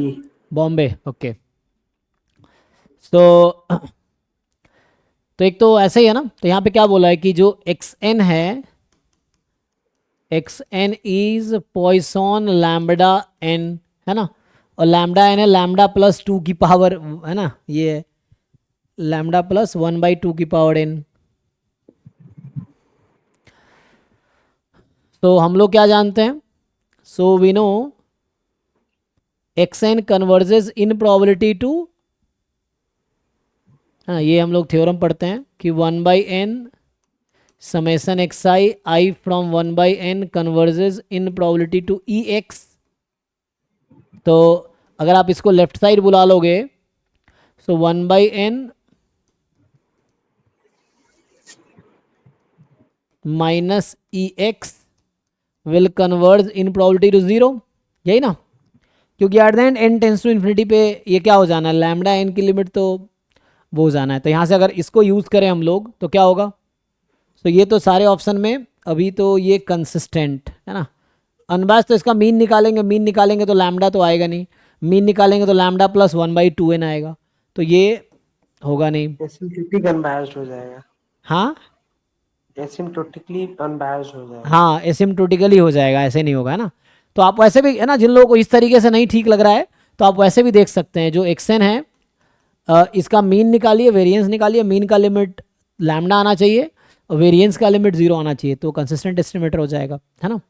तो नहीं तो मैं ये अप्रोच यूज़ कर लेता हूँ, तो इसके लिए 1/n summation I from 1 to n X I, और ई एक्स एन जब निकालेंगे यहाँ से तो ऐसे हो जाएगा, जो टी जो an है 1/2 के पावर n, वो तो 0 पे जा रहा है ना। एग्जैक्टली तो वहाँ पे ऐसे भी कर सकते थे, इधर से भी कर सकते थे, तो कोई दिक्कत नहीं है, वो खुद ही n टेंस टू इन्फिनिटी लगाएंगे, वो खुद ही 0 हो जाएगा। तो डायरेक्टली यहाँ से भी कर सकते हो ना, ये लैम्डा और प्लस 0 हो जाएगा, तो वैसे भी कर सकते हैं, कोई दिक्कत नहीं है। या मैं इस साइड करके फिर बाद वापस ले आता तब भी ठीक है। तो ये आ गया, तो ये तो ओके है, मतलब simple weak law of large number है ना। So weak law of large number consist summation x i consistent estimator है नहीं, क्योंकि दिस विल है ना कन्वर्ज इन n से डिवाइड करेंगे ना तब जाके आएगा, तो ये इन्फिनिटी पे चली जाएगी, तो गलत है। और ये अनबायस्ड है तो ये भी चेक करेंगे आप, तो लैम्डा n अपॉन n आएगा लैम्डा अपॉन n, तो 0 + 0 0 हो जाएगा, ये 0 का अनबायस्ड एस्टिमेटर हो जाएगा, चेक कीजिए। तो ये तो एनीवे लैम्डा तो नहीं आएगा, ठीक है। तो इस तरह क्वेश्चन गेट में आ रहे हैं, तो मतलब ऐसा मुश्किल तो है नहीं, जिन लोगों ने ठीक से पढ़ा है। ये देखो अनबायस्ड एस्टिमेटर की बात कर रहा है, इट इज़ ऑल्सो, ये गेट 2024 के क्वेश्चन है, पिछला भी 24 का ही था ना। तो ये आपसे पूछ रहा है कि बताओ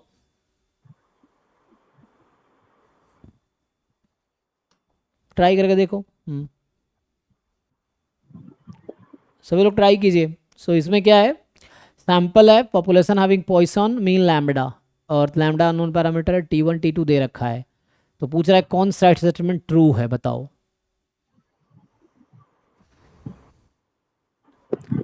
So T2 is S actually, right? T2 is S. So T2 square is S square. तो यहाँ से सिंपली यू कैन ऑब्जर्व कि T1 तो ठीक है x बार, एंड जो T2 का स्क्वायर है वो S स्क्वायर है, ठीक है।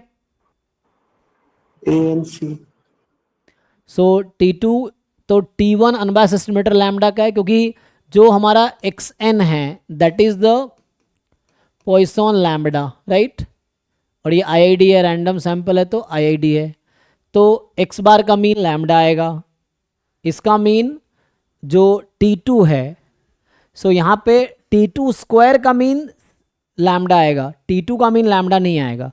अभी हमने बताया था ना आपको कि expectation of S square sigma square आएगा, expectation of S will not be sigma, तो ये बी ऑप्शन यही कह रहा है कि एस का लिमिट सिग्मा होगा, तो ऐसा नहीं होगा, इसका लिमिट होगा सिग्मा स्क्वायर। क्या है, क्योंकि यहाँ पे म्यू, ये जो यहाँ पे म्यू की वैल्यू भी लैम्डा है और सिग्मा स्क्वायर की वैल्यू भी लैम्डा है। इस वाले क्वेश्चन में mean is also lambda, variance is also lambda, so दोनों लैम्डा ही है, तो अनबायस्ड एस्टिमेटर है यस, क्योंकि वेरिएंस है।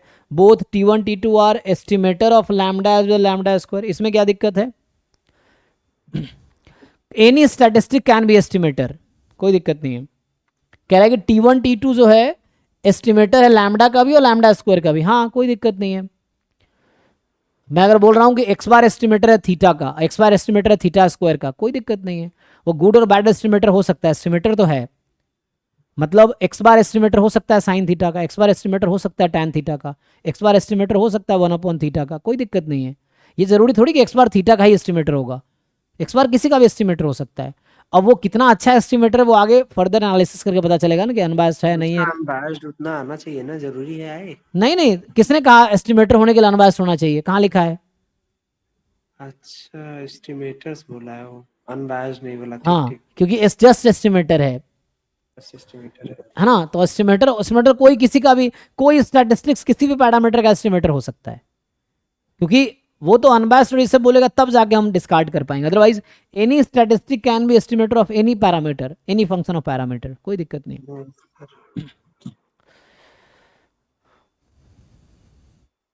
जस्ट एस्टिमेटर है, तो कह रहा है T1 लैम्डा लैम्डा स्क्वायर दोनों का एस्टिमेटर है, yes. T2 lambda lambda square दोनों का एस्टिमेटर है, यस, कोई दिक्कत नहीं है। ठीक है जी। सो अभी देखो और एक दो क्वेश्चन है तो देखते हैं। तो यहाँ पे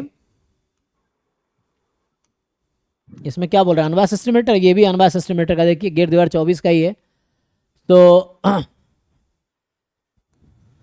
24 में 3 क्वेश्चन हमें मिल गया जो अनबायस्ड या कंसिस्टेंट पे है ना। इसमें क्या पूछा है,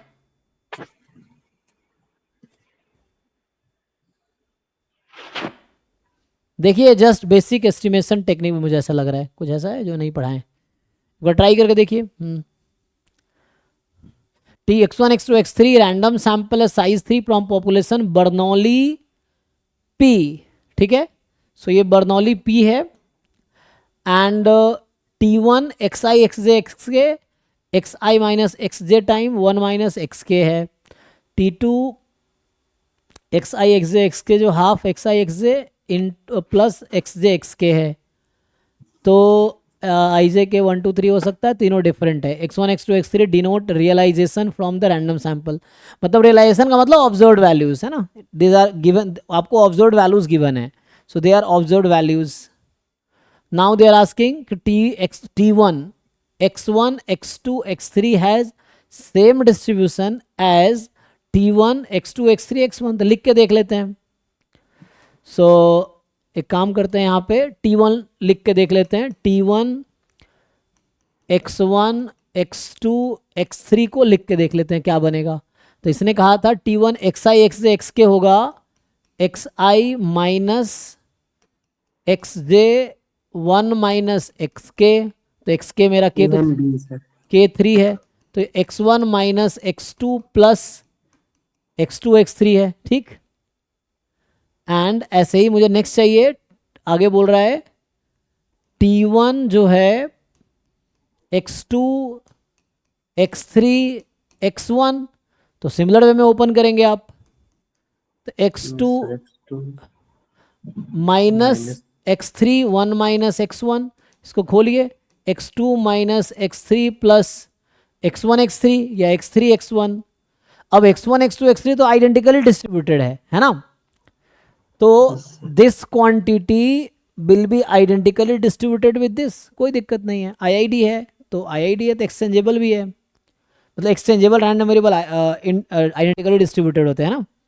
तो यहाँ पे कहने का मतलब अभी छोड़ो, आइडेंटिकली डिस्ट्रीब्यूटेड है इसलिए इसका डिस्ट्रीब्यूशन और इसका डिस्ट्रीब्यूशन सेम आएगा देख लीजिए, बट रैंडम वेरिएबल डिफरेंट है। हाँ, so they are different random variables but they have distribution common, इनका डिस्ट्रीब्यूशन कॉमन आएगा। चेक कर लीजिए बाकी लोग।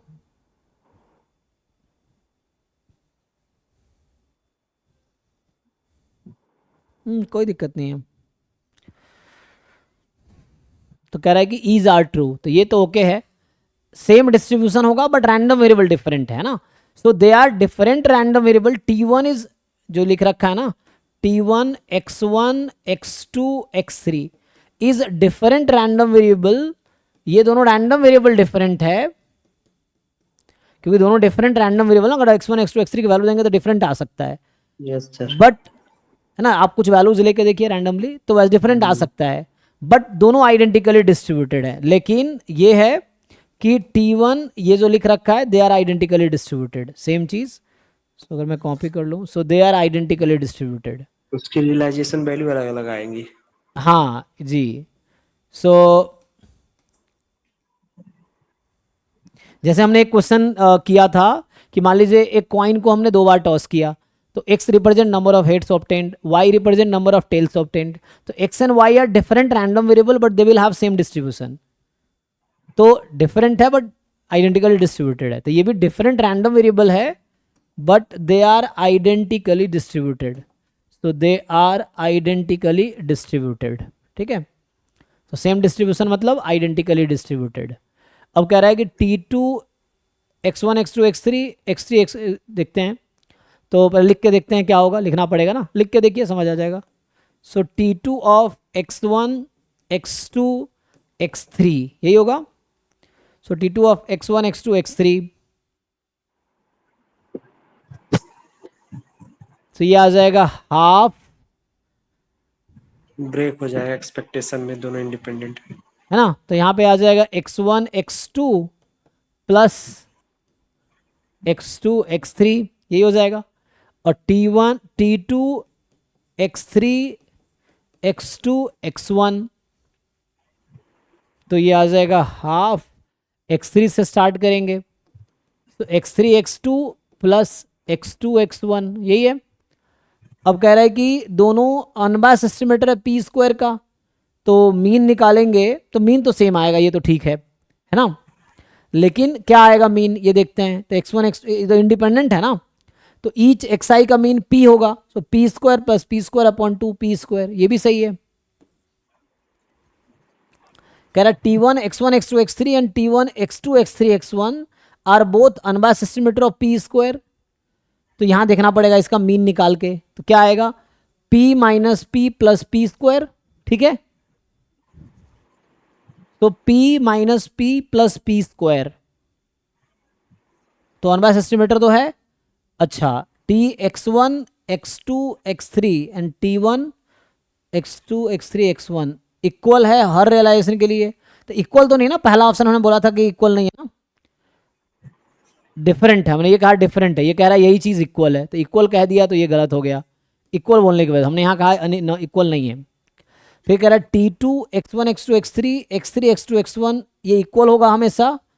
तो एक बार चेक करते हैं, यहाँ पे है x1 x2, यहाँ पे है x1 x2 x2 x3, ये सेम ही तो है, ये दोनों इक्वल रैंडम वेरिएबल है। देख लीजिए, यहाँ x2 x3 है, यहाँ x2 x3 है, ये x2 x1 है, ये x1 x2 है, दोनों रैंडम वेरिएबल इक्वल ही है। ध्यान से देखो, सी भी तो करेक्ट हो जाएगा। सी कैसे करेक्ट हो जाएगा, दोनों इक्वल है। अच्छा, T1 दिया है, हाँ, जो पहला का ही कॉम्प्लीमेंट ले लिया है। हमें लगा T2 में तो इक्वल है। हाँ, T2 रैंडम वेरिएबल इक्वल है, ये दोनों इक्वल रैंडम वेरिएबल भी है, आइडेंटिकली डिस्ट्रीब्यूटेड भी होगा, इक्वल भी होगा, मतलब इक्वल है तो ऑब्वियसली आइडेंटिकली डिस्ट्रीब्यूटेड होगा। Two equal random variables are obviously identically distributed, क्योंकि एक्स वाई इक्वल है तो डिस्ट्रीब्यूशन तो इक्वल ही आना है। But if they are identically distributed doesn't mean they are equal random variable, ये है। सो दोनों इक्वल रैंडम वेरिएबल है, सेम ही है, इसको रीऑर्डर कीजिए, इसको पहले इसको बाद में लिखो। तो ये है x1 x2 plus x2 x3, ये भी x1 x2 plus x2 x3 equal random variable, तो ये तो इक्वल आएगा, ठीक है। तो ये सब गेट 2024 के ही क्वेश्चंस हैं।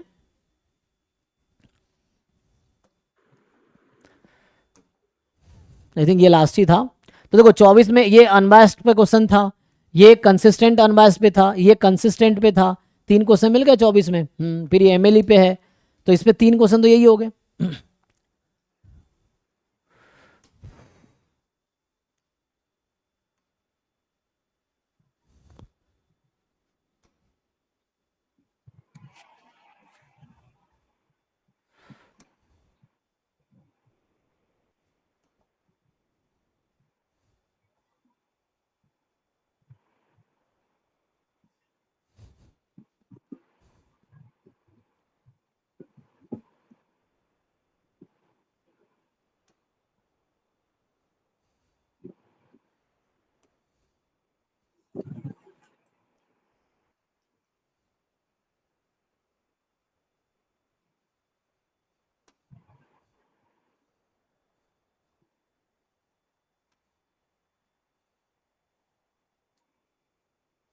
टाइम है, खत्म हो गया।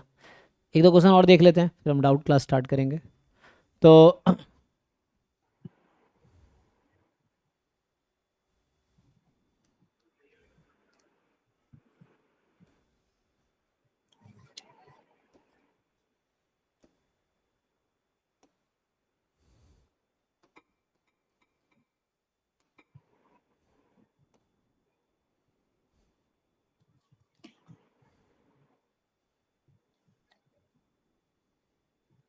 UMVUE का क्वेश्चन है ना ये। तो ये देखिए ये क्या पूछा है। सो अनबायस्ड और वेरिएंस पे क्वेश्चन है, ये तो आसान क्वेश्चन है ना, दे आर इजी क्वेश्चन। तो ये अनबायस्ड और वेरिएंस पे है, तो ये तो आप इजीली कर लेंगे। तो ये सब ट्राई कीजिएगा, मैं ऐसे ही इंपोर्ट कर देता हूँ। अब ट्राई करके आइए, अगर नहीं होगा तो कल पूछिए, मैं जस्ट इंपोर्ट कर देता हूँ कुछ क्वेश्चन, और ये आप ट्राई करके आओ। ये अभी नोट्स भेजूंगा ना तो उसमें आएगा ये है, तो ये सब आप ट्राई करना। मैं कुछ क्वेश्चन इंपोर्ट कर देता हूँ जस्ट, जो अनबायस्ड पे है। अरे यार इसका अलग गेम है।